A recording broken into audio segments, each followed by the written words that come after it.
Hi, this is Dave Bombard with Bishop Telemark. Congratulations on your new BMF bindings. I want to show you a couple of things that are really important, and they're pretty quick, but they're important to do almost every time before you go skiing, and definitely if you haven't used the bindings in a while.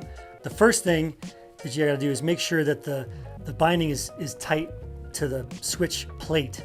So the switch plate is screwed into the ski, but because we have this switch kit system, which is great, you can move your bindings from ski to ski, there's machine screws that attach the toe here to the plate, much like snowboard bindings. So they can get loose. So this is loose. You never want, this is not good. So we gotta tighten these.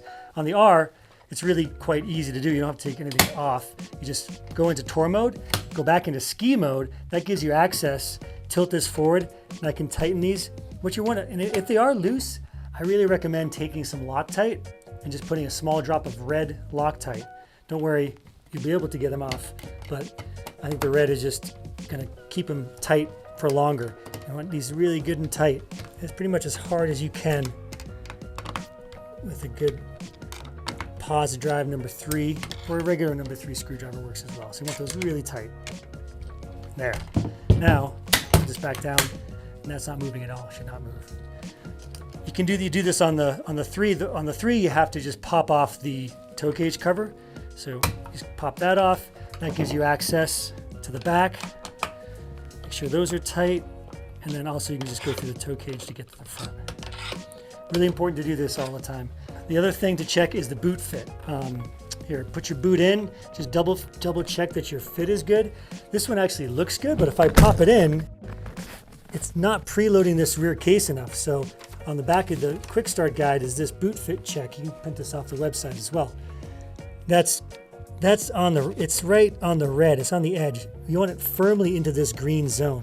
So an easy way to quickly check to make sure the boot is fit properly to the binding is once the boot's in, you can see that this is not fit properly because this part here, rear case, it slides on these tubes.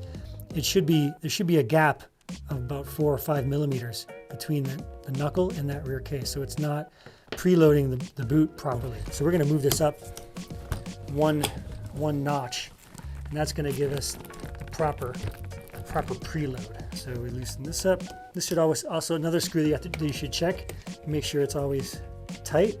We'll move this up one notch. Teeth on the bottom of the rear case. Again, make this, you can crank this as hard as you can. A little Loctite if you want to, you can put that underneath on this screw under here, and that can help that as well. So let's check this again. Put that in there.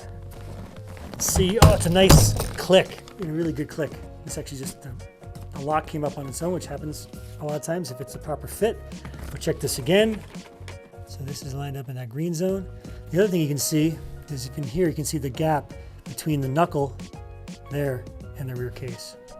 So thanks for your support. And if you have any questions or issues, feel free to email us at support@bishoptelemark.com, and we'll take care of you. Thanks.